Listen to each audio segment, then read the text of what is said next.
हरे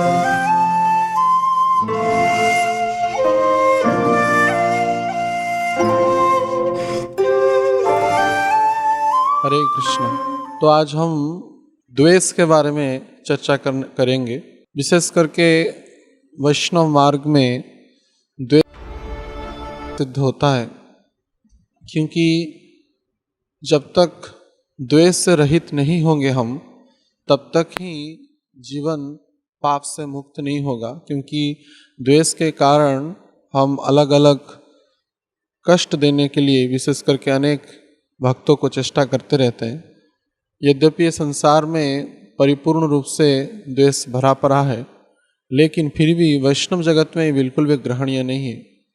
इस संबंध में एक पौराणिक उदाहरण बहुत ही महत्वपूर्ण प्रस्तुत करता है। एक जैसे कि कर्ण के बारे में बताया गया है कि कर्ण पिछले जन्म में एक असुर था, उसका नाम था सहस्र कवची असुर। तो सहस्र कवची असुर भगवान सूर्य का भक्त था। तो सूर्य भगवान की अनेक दिनों तक तपस्या करने के बाद उनसे यह वरदान प्राप्त किया कि उसको सहस्र कवच प्राप्त हो। उसी कारण से उसका नाम सहस्र कवच पड़ा। और ऐसा विशेष वरदान उनको प्राप्त हुआ कि एक एक कवच को तोड़ने के लिए, नष्ट करने के लिए 1000 वर्ष की लंबी अवधि की आवश्यकता होती।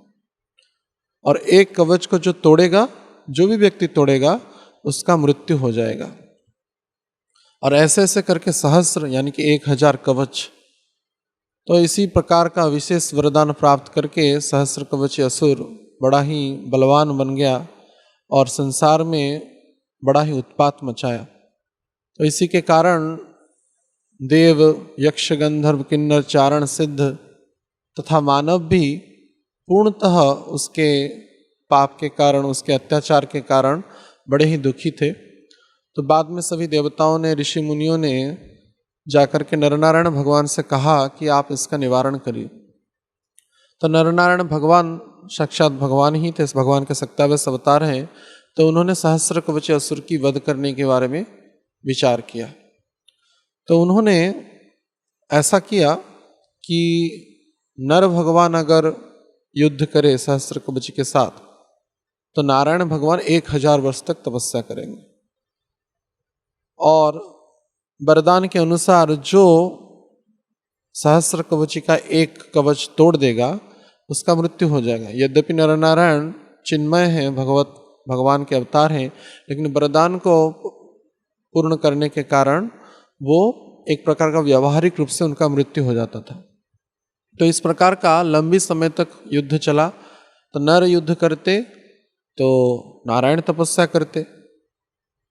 1000 वर्ष तक युद्ध के बाद एक कवच नष्ट होता और उसका नर का वध हो जाएगा, यानी कि नर को एक व्यवहारिक मृत्यु प्राप्त होती थी।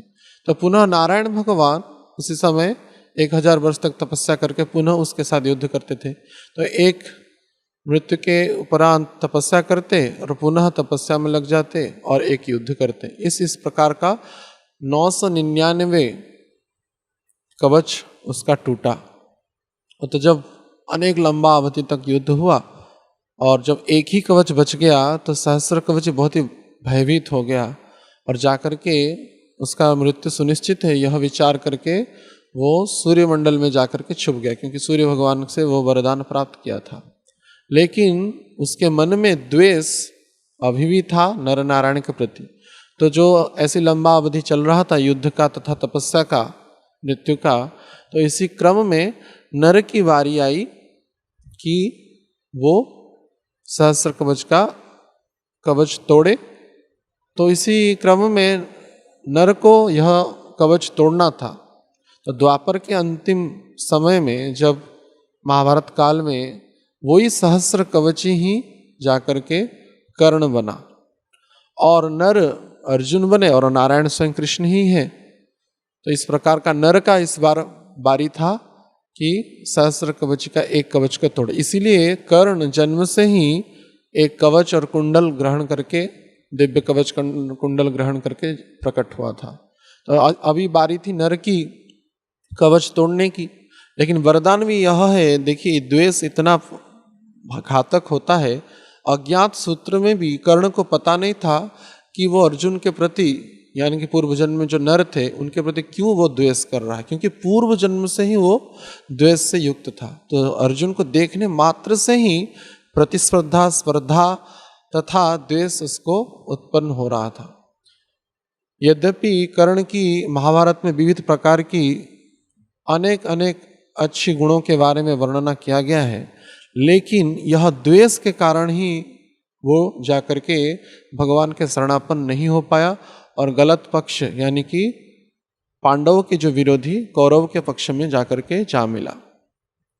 तो और द्वेष के सहित जो जन्म भी उसका द्वेष के कारण ही हुआ और नर के रूप में अर्जुन ने सहस्र कवच रूपी कर्ण का वध किया। लेकिन यह भी वरदान था, जो कवच तोड़ेगा उसकी मृत्यु हो जाएगी। तो इसीलिए भगवान इंद्र ने चालाकी करके कर्ण से कवच और कुंडल की भिक्षा मांग लिया।